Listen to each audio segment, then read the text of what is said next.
Welcome to Staring to the Abyss. I'm your host, Richard Gerlach, and I am conveniently forgetting a traumatic memory of my past.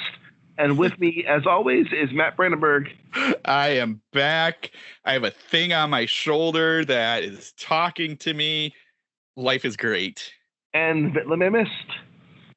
Did you guys know that I'm a twin? I have no idea what happened to my twin. And today's discussion is going to be around the short story In Our Skin by Kelsea Yu, and you can read it on nightmaremagazine.com. Yeah, it's great. And it's new, so that's exciting too. New. It's some really good sci-fi trauma horror that I'm into. It definitely is. It reminded me of something, and I don't even know why I'm saying this because I don't remember what it reminded me of. And it's not in a bad, like, oh, this reminded me. It was just like, oh, this is such a cool concept. Where did I hear this as well? And I don't remember. But this is me just spitting out words. It's good though. I enjoyed it a lot. I thought it was a cool concept. That was definitely a cool concept, and we can thank Vitlame for suggesting this story for this week. Yeah, like the first sentence, just I was like hooked immediately. So I was like, "Yeah, guys, we're taking this one." And I'm excited to dive into the discussion. But before we do that, I think a weekly roundup is always our fun go-to. And I haven't finished it, but last night I started watching The Rule of Jenny Penn. Oh, yes. Have you seen this one, Matt? No, I want to. I'm like... It's so fucking miserable and depressing, but it's also so fucking good.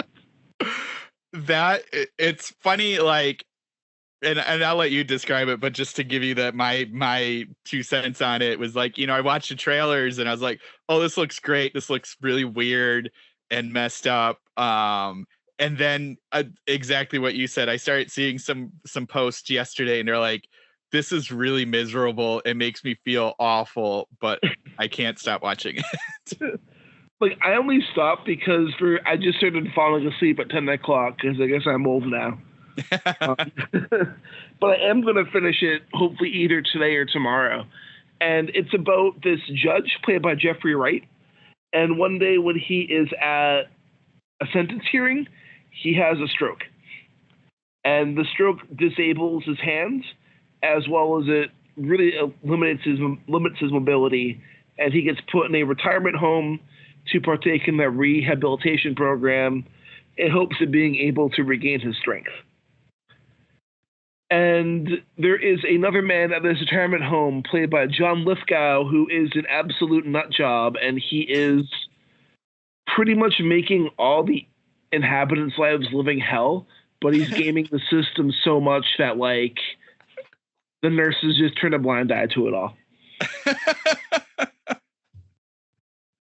And you're just watching an old man torment the living hell out of all the other old people in a retirement home.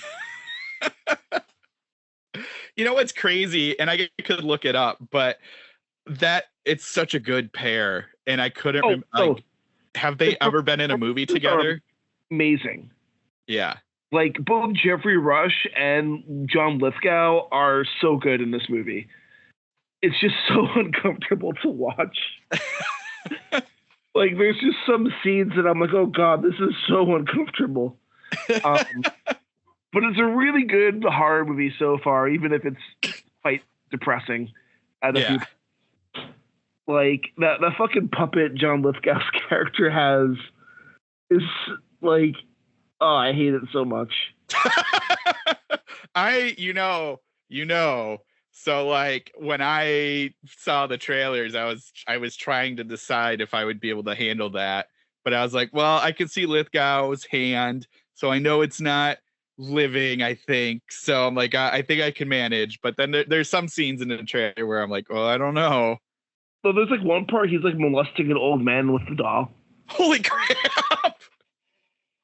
Yeah, like, he breaks into like Jeffrey Rush's character's room, and I forget what he says exactly.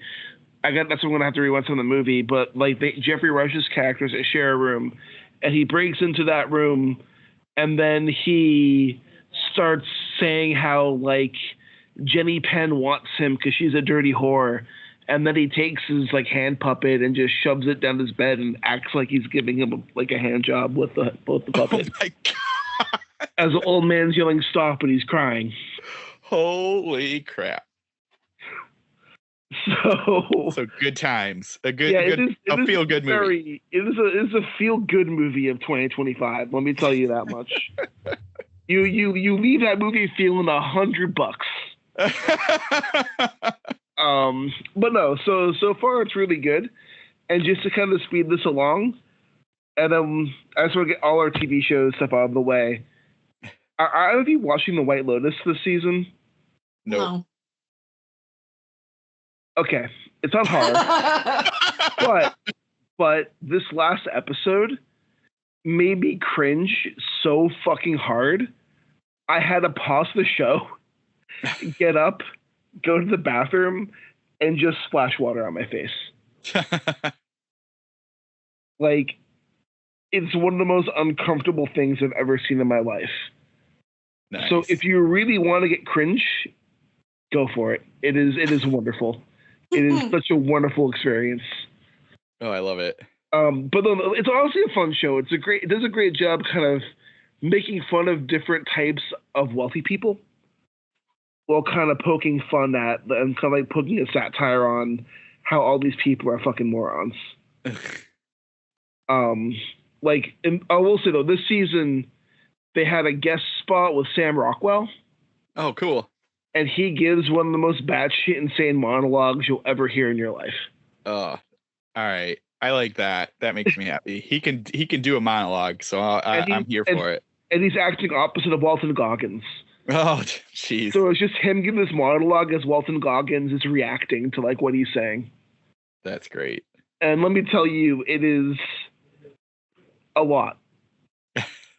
But it's fun. But that's kind of been it for me. I've been mostly gaming and doing a rewatch of season 4 of Dexter, which I think I'm going to stop after season 4. But Matt, what about you? Yeah. All right. So I feel like I have a lot because it feels like it's been a long time, but I will make it quick. I was at Ghoulish 2 weeks ago.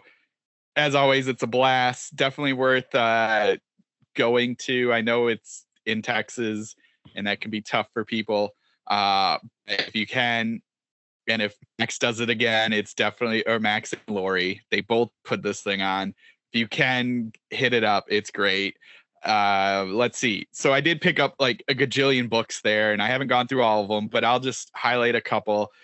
New one coming out, Ryan C. Bradley's Say Uncle, that's coming out from Ghoulish next month, is great. It is the way they kind of pitch it is Uncle Buck and Hellraiser, which is a great idea, a great concept. Basically, it's following this 15-year-old boy in a family that is very repressed. They don't talk about it. The family stuff stays within the family, basically. You don't go and tell people that your brother's insane or anything like that. Anyway, his uncle moves in because, as you kind of figure out really quick, they're getting a divorce, his uncle and his wife, and so he moves into this boy's house and moves into his room, so that forces our main character to sleep somewhere else. Well, as he goes into his room to find his porn magazine, he discovers a book that is basically like a way to summon a demon, and then the story sort of goes on from there. You realize this Uncle Buck-like character who's been pushing this boy to ask a girl out and encouraging him to do all these bad things, not bad things, but teenage things that his parents won't let him do, is not as good as it sounds. He's not the good John Candy. He's the evil John Candy in this story. And it's great. It's like post 9/11 New York area. So you've got a lot of that, like ideas and what the world is like at the time and what the town is right out. It's in Connecticut, so close enough where they're feeling it too. And so you kind of have this whole thing, and I loved it. It's not, I'll say, even for that pitch, it's not so Uncle Buck and it's not so Hellraiser. It's just, I think those are the best descriptions. They are definitely summoning something, and they're doing something bad to make the thing get summoned. The Uncle Buck character is still like that kind of John Candy-esque uncle who's not the greatest, but instead of a heart of gold, you realize he might not have the best intentions. But anyway, it's a blast. Ryan is a friend, so I feel kind of bad pitching and talking about his story here, but I do, even outside of being friends with Ryan, it's a great book. And it's not as he writes some really funny stuff, and there is a funny side, but this isn't as funny as that. So anyway, Uncle Buck, Say Uncle, it's coming out next month. Definitely worth checking out. The other one I read was a new one from Tenebrous Press, Valkyrie's Puppet. I'm gonna look.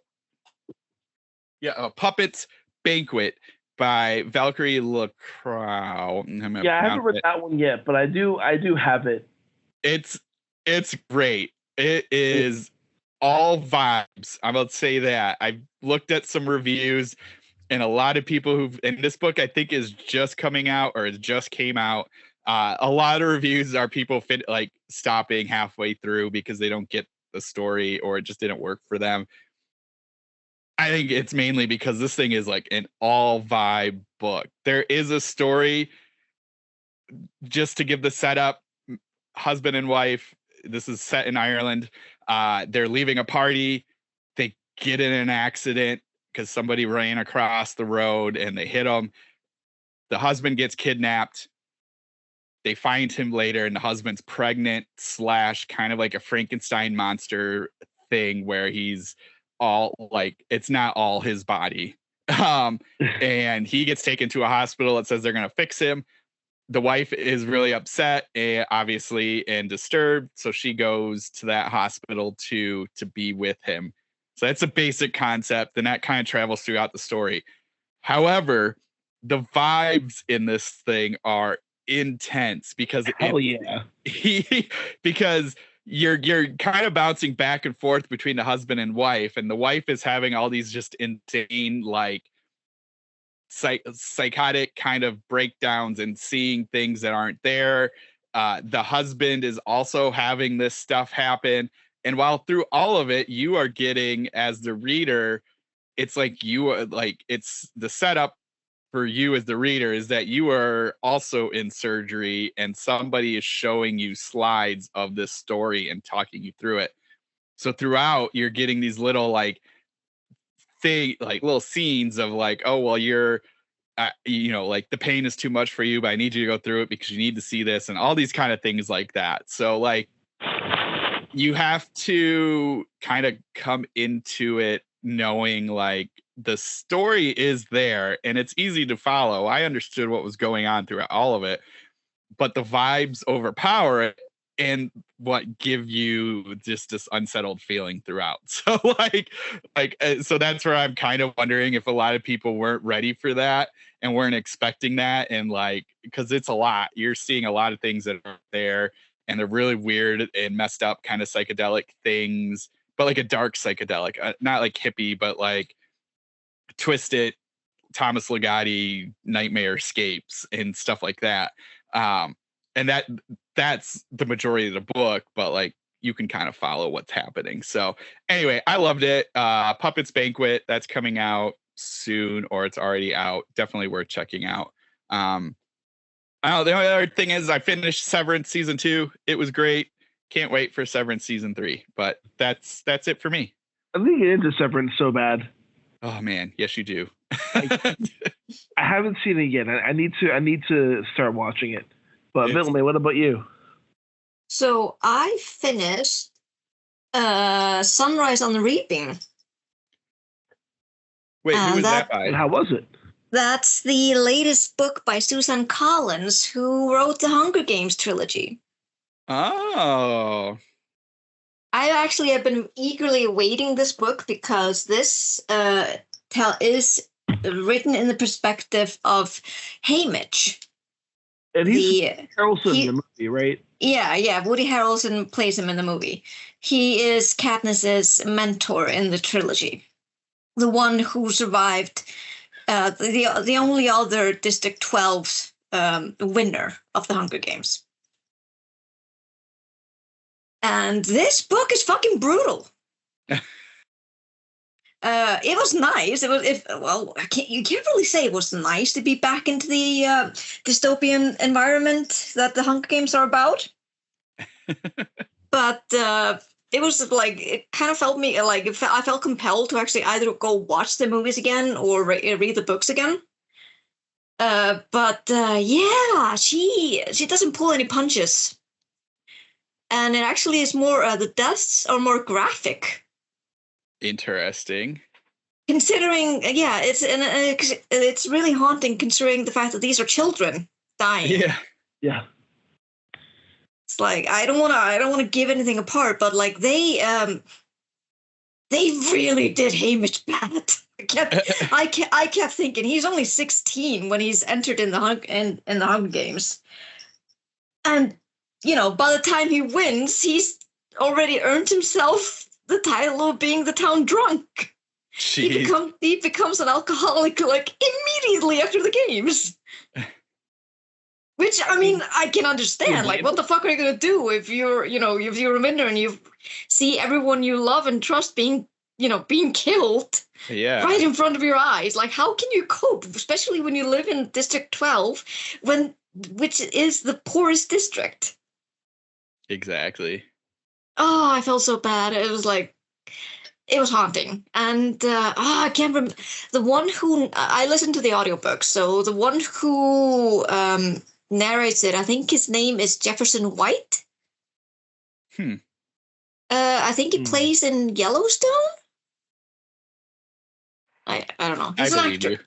He's an actor at least, but he did a really good job of like, when the scene needed to have like an impact, he really managed to do that. So there was this one scene in which a character dies, and Haymitch, he doesn't really believe it at first, and like because of his naivety, he just kind of like pauses, and then he just says, "Buddy," and that just broke my heart.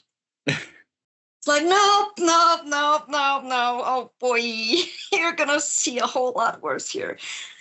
And I think it's so funny that people were talking about the book because the other book that Suzanne Collins wrote after the Hunger Games trilogy is that I don't know why, I don't understand the reason why, but I don't know. She wrote a book that is in the perspective of President Snow, the dictator. Yeah. When he was not competing but a mentor in the Hunger Games. So I don't know if it was her I don't know, like an effort to humanize him in some way, and I'm like, you never ever humanize a fascist, girl. Yeah. Ever. I mean, I heard he's pretty bad in that book. Yeah. And I think at least from what I've seen, like on reviews especially on TikTok, especially that a lot of the people are saying, like, I think she wrote this because she was getting tired of people romanticizing President Snow. So that's fair. So she just like, here's some examples of why you really should hate this guy, and she delivers in this book. It felt really bad. I went home and I put on something soothing for my soul. So yeah, I really like, if you want to go back to, because it has a lot of nostalgia in it. Like, I wouldn't say like it's the best book she's written because the Hunger Games clearly are superior, but it's a nice haunting step back into nostalgia. Oh, that's good. because there are a lot of characters from the trilogy that you recognize again, and she puts them there deliberately for the nostalgic elements. But again, it didn't matter to me. I just liked being in that universe again. This, because I'm a masochist. I like torturing myself. I also finished reading Helpmeet by what was this author's name? Is it, by Nathan Ruthnam. Yeah. Yeah, I remembered I had it on my Kindle, and I was like, and then I realized that it's only about 80 pages. I've heard really good things about that book. It's a short little weird body fiction horror book. Nice. Like, for sure. And but the thing is, the way it's written, you probably would have believed that this was written in the times of Edgar Allan Poe or, Nathaniel Hawthorne and stuff. So it has kind of like a old school vibe. Yeah, because the setting is set in the 1900s. It's actually 1900. And it's about this woman, Louisa Wilkes, she's taking care of her dying husband. And he has this wish that he wants to go upstate to his upstate orchard. And while he is kind of wasting away, they don't know what his condition is. They think it might have been syphilis because he's been fooling around. He's cheating on her, going to brothels every single day, every single night. But she's still being loyal to them. So at first I kind of thought hey, maybe my petty heart wants a revenge tale. but to your revenge seeking people, it's not that kind of story, unfortunately. But it has some really descriptive body horror that was kind of gross. And then just the end of it felt really weird.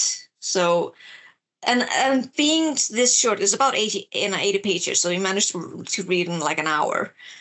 It was fitting to be that short, because otherwise the element of weird and the element of this mystique would have kind of been withered away. So I'm not going to say anything more because, like I said, it's short and I don't want to spoil, but you should definitely keep on reading to kind of when the husband feels like he is dying, he kind of has a confession and will confess to her. So you definitely should stick around for that.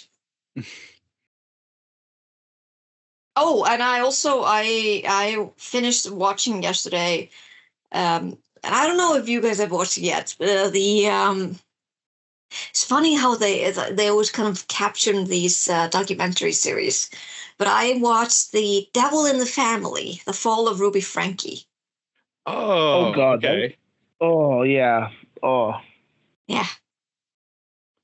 Do you know the funny thing is? That's fucked up shit. It is. It's so fucked up on so many levels. And this is why I vehemently hate people who are posting shit with their children online. Yep. I am so against it, and I just if they don't consent to this, then why should you be doing this? Yeah. You're just exploiting these children. Can you please maybe not? Yeah. But it goes deeper, guys. Though. Yeah. Yeah, she was in a fucking cult. Oh.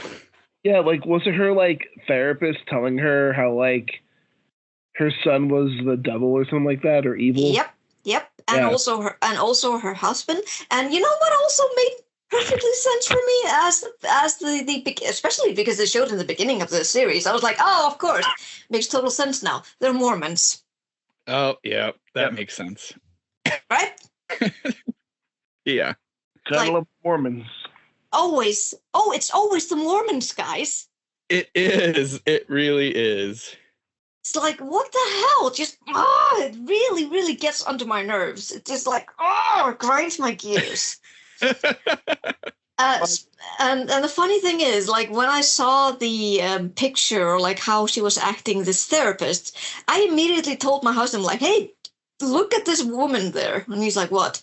It's like, this woman is the female version of Donald Trump. She looks exactly like him, except for the orange tint. Oh my God. It's like if Orange Trump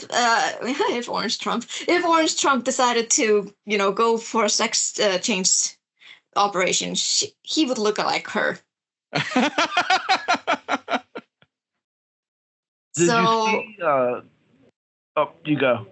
No, I encourage everyone to watch this because it kind of shows you how blind faith is. Yes. And it also just shows you the weird levels of love. Like for one, like the husband, I kind of just wanted to choke him because he was being so brainwashed, but still, like at the end, he's like, yeah, I still absolutely love my wife. And I'm like, for what he did to your children? Jeez. Like, you still love your wife despite the fact that she almost killed your children? That's insane. That is so insane. So I think it's a good wake-up call if people watch this docuseries, because I don't know, guys. Kind of makes me feel loose, hope. But at the same time, it makes me kind of be more on the lookout for wackos for people like them. Yeah. Yeah. I mean, hey, look at the Branson. You could be living in America right now, and that would really deplete your hope. Yes. I mean, your government is actually kind of almost looking towards like, hey, once we achieved Greenland, isn't Iceland next on the list? It's so insane. It's okay. I'll just say one thing. I'm really happy how Greenland showed up and was like, "Fuck you, Vance," when he went to visit Greenland the other day. Yeah. Like, I like to see Greenland showing up. That was great. Because this is not what they're asking. They're asking for their own independence. Yeah. They want to be their own nation. Yeah, which we Icelanders, we've been under the same situation, and we fully agree with them. Yeah. Like, we've been under the Danes. We didn't like it. We hated it. So we decided to become independent. And it's also, too, it's like, I won't get too into it, but it's also just like, if the whole thing's dumb, the whole thing's stupid. Yeah. I've been loathing every single second of all this, but to get back onto... Oh. Yeah, but I was just going to say, that's just his strategy. He's always deflecting. He's using this kind of story now to deflect from the fiasco that they did with Signalgate. Oh, yeah. It's all distraction. It's all distraction. It's all just chaos to keep people overwhelmed. Yep. But I will say, before we hop over into the story, to get back on our happy topics, such as body horror and trauma horror and retirement home horror movies, is I'm about halfway through Lily by Daniel Barnett. Nice. Okay. Which, have you guys read any more of the Nightmareland Chronicles books, or just the first couple of them? I think just the first one. Yeah. Okay. Unfuck that. Seriously, unfuck that right now. Because this series is so fucking good. Like, the more it gets, you kind of see what Daniel's doing. And I'm just saying this because Daniel's a friend of the podcast. Once you read more of it and you see what Daniel's doing, it's like some serious, fantastic horror. That's cool. Like, honestly, it's some of the most tense horror scenes I've read in a while. I love it. So I highly recommend it if you want some really good kind of epic horror kind of vibes. But yeah, why don't we turn our attention over onto this short story? And I will say again, thank you for picking this one, Babe, because it's great.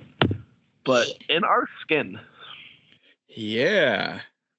This story, it's very sci-fi all the way up, and I don't know how to describe it. It's very it's almost all sci-fi just until sort of the end, and little touches and twinges of like a horror-esque idea. But I think overall it's like a really cool concept of, and again, like I will think of what this reminds me of, and it will come to me. But just this idea, because it does have something similar to something else, but I can't remember. But for listeners, the like very basic idea is like they're basically this company. Now the story doesn't focus on a company, but a company makes these what they call underbodies, and the underbodies can store like a brain map of somebody, and then you can put a skin on it. And so it's like if you have the concept here is like a mother's two daughters died, and so she brain mapped them into this underbody thing, and they're supposed to act just like this whoever died, whoever you're putting in there. And so it's like a way to get there, and we'll get to, I think, the test rounds, because I thought that was like a really fascinating concept. But like the stories, this underbody that the mom in this story got, it was an older model, so she had to put two consciences in there, and so so these two sisters are in there, and then they kind of switch control back and forth of this body. And then the mom, as the story opens, is like and I'm guessing throughout she basically just puts the new skin on each time. So like she's constantly cutting this basically her daughter's like neck and pulling the skin off and putting a new skin on to be the other daughter. And so they kind of switch back and forth. Like it's usually days, but as the story goes on, it turns into months sometime of one person in control. And so, yeah. And in this story, it's Maddie is kind of our prodigal daughter. And then I can't remember the other sister's name. Lila, who's telling the story. Kyla, who's telling the story. Kyla can kind of like what they call ride on the shoulder or perch on the shoulder. So she can kind of see and feel everything too, but she's not in control. So that's the basic concept of the story for listeners. Yep. I kind of love the fact that Kelsey managed to have us, have the grip of the familial trauma in it. Yeah. Especially with the favoritism. Yeah. It just like, oof, it hurt bad. Me being a middle child, I felt this in my core. I have trauma, guys. I'm not going to go into it, but yeah. And it doesn't help that I'm also the only girl. Oh, yeah. That would not help. Oh, yeah, that definitely goes into it, too. Yep. So I felt the hurt that Kyla felt every time the mother was showing favoritism to Maddie, just being showing more love, and then just kind of being so cut off from her. It really hurt, and it's like, this is a child, bitch. Yeah, this is your child. Can you please be nice to her too? Yeah. And it like right off the bat, you get like concepts of like the mom blaming the younger one for the skin fusing. Like, because she, like, the description in the first paragraph is like the mom has to cut the neck to kind of like strip the skin off. And like you get exactly what you're saying. You get this familial trauma of when the mom is blaming Kyla on the skin like fusing together and making it hard, like as if she has control over it. But it's exactly what you said. She's playing favorites, and it just goes right from there. So it's deep in this story. It really is deep. Yeah, this is a good story that deals with confronting family trauma and how it affects all the different people involved. Yeah. Exactly. But I also enjoyed the sisterly bond, though. It's like it had this kind of us versus them theme to it. Yeah, which exactly. which I also really loved because they're both in this situation, so they're not. And like while we can feel that the mother is kind of pinning them against each other, they are not doing that. They don't want to go under her control. Yeah. And you see it like Yeah. in the way that the older sister Maddie, she knows this and she is hiding it really well. Like she is like, yeah, I am going to do what she says. I'm going to be the good daughter, but that's not because I want to. Yeah. It's because I have my own plans. Yep. Yep. Yeah. Well, and to go with that too, it's interesting because Kyla like does the like perching with Maddie, but Maddie never perches with Kyla. And so like that, and like we get the reason why further down, but to go exactly with what you're saying too is even like you feel like Maddie doesn't need to because she knows what's up. And so she's fine with having her sister kind of perch on her and listen into all of this. And yeah, I think it's definitely that us versus them, and like that plays into what happens at the end and what we discover.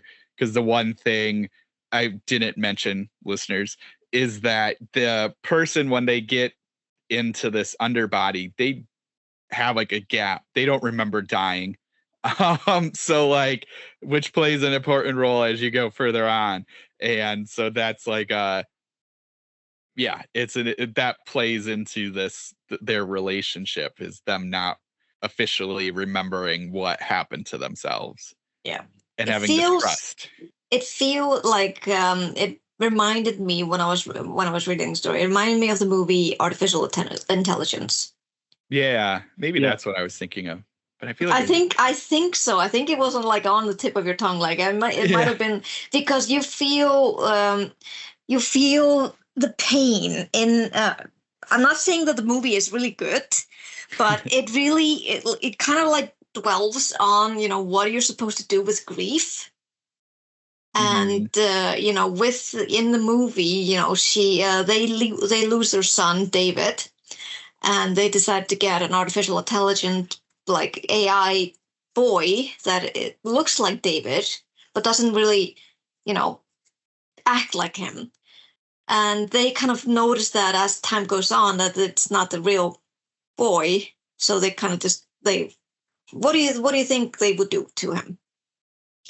And Kelsea actually managed to show that more vividly in this story, because when the people during the first test models, there's a scene where they came and they found one of the was it a mother or a father? I can't remember. Yeah, they it's a mom. It's a mom, yeah, and she's like found sobbing over the new child's body. Now a twisted mess of circuits and cut up skin and all the things that form a proxy's underbody. As reporters descended upon the scene, clamoring for a comment, she kept whispering the same 4 words: "She's not my Amy." Yeah, and I was gonna get into that, because that's exactly like what's interesting in this story is and the sci-fi part that plays really hard in this is that focus. And they talk about like these early models wouldn't eat, wouldn't yawn, wouldn't do what a kid did, because they assumed that's what would be perfect. But you also like that clearly gives you that uncanny valley effect of your child never begging you for food or never taking a nap. And like there's even like a description of a scene where or description like no one wants to wake up to their kids staring at you from the foot of the bed. Yep. And so yeah, that whole like I love that idea, like it just giving us this throughout the story, which I think kind of plays into why they have this older model and what it all means. But also bringing up that scene, it's so fascinating. She just randomly throws in this concept of a carnival killer. And I was just like, Yeah. Never comes up again, but gives you a million ideas. Yep, it really does. But going back to that, being in this, not wanting, like the earlier models, not wanting to eat or not wanting, not yawning, and just being, this ever presence. Did you notice that in the first couple of paragraphs that kind of is what is happening with Kyla? Yeah. It's not an unconscious thing. She doesn't want to eat this because she doesn't like it anymore. But I feel like she's kind of portraying that for the mother, that is kind of reaching into uncanny valley. Yeah. And that is why she kind of hurries on to have Maddie put in, because Maddie is doing what mother wants to keep her happy. Yes. Yeah. Yeah, there's definitely like comments throughout where Kyla is kind of, and it's hard to tell if it's due to her, like her being this like underbody thing, or if it's just her attitude. Like, so yeah, you could like. I think it's a little bit of both. Yeah, I think so. But like, because I'm looking at the story now, and this is one part that sticks out to me when she says, "From what I gathered in the early days, Mother tried to keep Maddie awake all the time, but the only underbody Mother could get her hands on, I shudder to think what she must have done to acquire even this model, was an obsolete version. Its flaws quickly became apparent. Each time Maddie was awake for too long, she would begin to glitch. The only thing that seemed to refresh Maddie was switching her for me, letting me care for our underbody so it did not waste away while she rested. For once, Mother found me useful." Mm-hmm. Right? But it's interesting that she would use the word glitch, because once we go further into the story, we know what the glitch is about. Yeah. So it's more like not wanting to have her remember what happened. Yes, exactly. Yeah, Which, it's tough to not spoil. And that's the big reveal of the story, is what did happen. Yes. Yeah. Like, if you guys want, in 5, maybe. Should we 4? Yeah. 3. Yeah. I think we can spoil a little bit, but since it's sort of new, but it is a very short story. It is. So that helps too. But yeah, though, that beach scene though. Yeah. So we to like set it up, and this definitely isn't a spoiler because it's still sort of new in the story, is the idea is that the dad and Maddie were getting ready to swim, and they like the undertow took them under. So that's like kind of the setup. So the riptide, good call. Yeah. And so that's like the idea is that Maddie and the dad died, leaving Mom and Kyla. And obviously, as we see throughout the story, and as we've been seeing, Maddie was the favorite. So the mom was willing to do anything to get Maddie back. Yeah. But we get spoiled on what the truth is a little bit later. Yeah. And it's kind of revealed, like you said, in that beach scene, it's also revealed that, Maddie is still a favorite, and you can find resentment in Kyla for that. And I totally understand that. Yeah. It's like you're this little and you're not getting as much attention as, the golden child.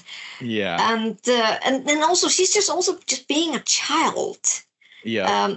In the scene when Maddie dies in the beach, there's a man who walks over to who's kind of walking past Kyla, and he was like, "Oof, you gotta call them back. Oh, the riptide almost got me."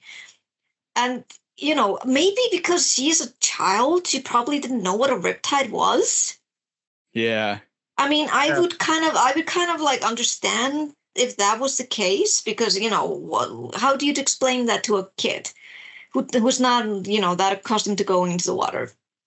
And also just like, because he wasn't that panicked, the man. Mm-hmm. So maybe she didn't feel there was as much of a panic to tell them what was happening, because she kind of delayed that information to her dad and Maddie. It wasn't until they started screaming that she went to her mom and went for help. So of course at that time it was too late, but I can forgive that because as a kid. It's so funny, like like I'm totally hearing you where you are in that feeling, because from my point of view and the way it feels and what we've kind of got, like, again, I think there's up for interpretation. It feels like when when Kyla is kind of revealing this scene, while she knew was my thought. I don't think she knew they were going to die, but I think she knew that it was not going to be good. I think she knew it wasn't going to be good. Yeah, I would agree with that. Because she says she feels shame floods her, and so I mean, feel like I think feeling shame. But would you also? I mean, if the mom is blaming you for that, wouldn't you also feel shame? Yeah, I mean, totally. But I feel like, I don't know. I think this I completely agree with you as well. I mean, I think the resentment underneath is what also caused her to delay. Yeah. But I think you can also look at it two ways, that this is a kid. Yeah. Oh yeah. No, totally. I think there's a lot happening there, and it's nobody's at fault. Is at the end is my feeling. Is it really isn't, like, what could even if like if we were to look at it more analytically, it's like what she could, even if she did run to her mom instantly, it probably wouldn't have saved them because they were already out there. And she couldn't have run out to the water because she's little. I mean, not super little. Her sister is 14, so I'm guessing she was probably just 12. So again, however old she is, up to 14, like, she wouldn't have been able to save them. So, like, analytically, yes, nobody's at fault. And also the shame of, or feeling bad that you didn't do something, is going to be there, even if whatever you did wasn't going to help. So totally get all of that. I think she's kind of like having a little bit of survivor's guilt. Yes, there it is. I think that's the biggest one. You're going to take blame for it, and if the mom, I'm not saying the mom is great, because the mom could have just as easily feel shame and guilt because she was just out on the beach tanning. It's like she could have been out there with them, and there's so it definitely, I think, for some of this, and I think to help us feel like, have us question what's going to happen at the end here, like, I think what Kelsey probably was aiming for was like, yeah, Kyla, like, definitely could have done something but didn't, and maybe she's not totally at fault, but she's a little at fault for not even trying to do anything. So that's my theory. But either way. Yeah. Did you? Yeah. I enjoyed the fact that this, despite being a horrific story, it ended on a good note. It ended on a hopeful note. Well, I was going to ask about that, like, because I think it does too. But, like, I'm trying to decide. So, like, again, spoilers, everybody. Like, how we heard Kyla die was that she fell from a ravine. And this was only months after. It wasn't even that long after. So, like, already you're kind of suspicious. You're like, how do you, like, die that quick? And so, like, in my head, I had a theory on it. But as we go, that wasn't, I mean, like, that part's not true. The mom basically just sacrificed her. Yep. Right? Like, basically just killed her. So, but anyway, like, I'm the reason I was wondering about the ending, and, like, I do think it's a positive ending. I also wonder, like, what does it mean you'll be stuck with me? Like, did Maddie just as much want her? I mean, she didn't want to change, because the crux of the story is that the mom has a new underbody that will basically get rid of the sister, get rid of Kyla. Yeah. And they decide to run. But like just that last, maybe second to last line of Maddie saying, "You'll be stuck with me." Like, I'm trying to figure out, like, what that meant, like what that is meaning. Because Kyla says to her first, like, you'll be stuck with me forever. But then Maddie is like, no, you'll be stuck with me. So it's kind of like reassuring her, like, you're not going to be alone, and I'm not going to resent you for what happened. We're going to be together. Yeah, as sisters. The same way. It was like they were with each other together. Okay, cool. Because they finally broke free and they realized they were both inhabiting the same body. Okay, that makes sense. All right, good. Because I was trying to decide. I was like, sometimes when that line is delivered in something, you're like, oh no, like this means something bad. But so like I can't help but think that at first. But the way you guys describe it, that helps. That makes sense. It felt more on a hopeful things. Like I think Maddie, a long time ago, forgave her for what Kyla did. Okay. And I think she is being like, by running away together, she's kind of like making up for the fact that her mother sacrificed her in order to save Maddie. Yeah. Okay, that makes sense. It's just hard, like when you like, just the delivery of that line could go so many different ways. In one hand, you could be like, you'll be stuck with me. And then the other way, be like, you'll be stuck with me. And so same words, total different meaning. The thing is, I think if Kyla hadn't said, you'll be stuck with me, like forever. Yeah. If that sentence hadn't been there, then yes, it would have definitely been more ominous. But the fact that Maddie is kind of like reassuring her that like it's going to be okay. We're going to be together. You're not going to be alone. Yeah. I love it. That's great. Too. This was an awesome story. This is a great recommendation. Yes. I mean, generational trauma, familiar trauma, that's my thing. It's your specialty. Yeah, it's kind of a specialty. If it isn't revenge tales, it's this. Yeah. Well, and I dig the sci-fi bits. Like, I think there's a lot there. And the way that it's done,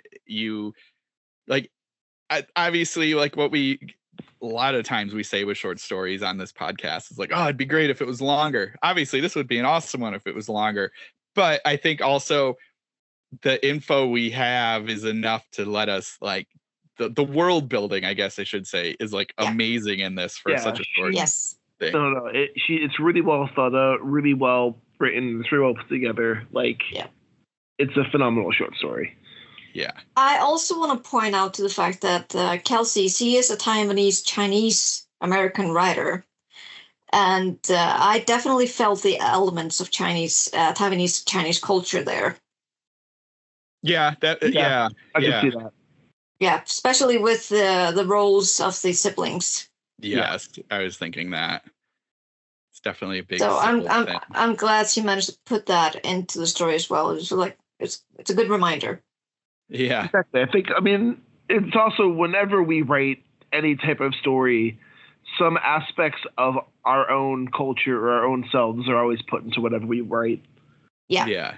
Well, Matt writes so much about poop. Maybe. Hey, I found your scat fetish book on Amazon, Matt. No need to hide more. I was trying to hide my name. Big bold letters, dude. Come on. I was going off the fantasy books and just put my name as big as possible on there. A nice, funny poop font. But no, like this is great. I want to read more. I mean, back to being serious too, is like whenever we write something, it's always we're bringing elements of ourselves into it. So it's great that we're able to understand, and that's why reading is important, because it helps us understand other people's perspectives and experiences. Yes. And that's why they want to ban books. Yeah. But read more. Yes. Definitely. Seriously, I love it. I mean, this is a good recommendation. Yeah, thank you. Where can our listeners get in touch with you at? Yeah, so I am on Blue Sky, Brandenburg DM, and I have a website, matt-brandenburg.com.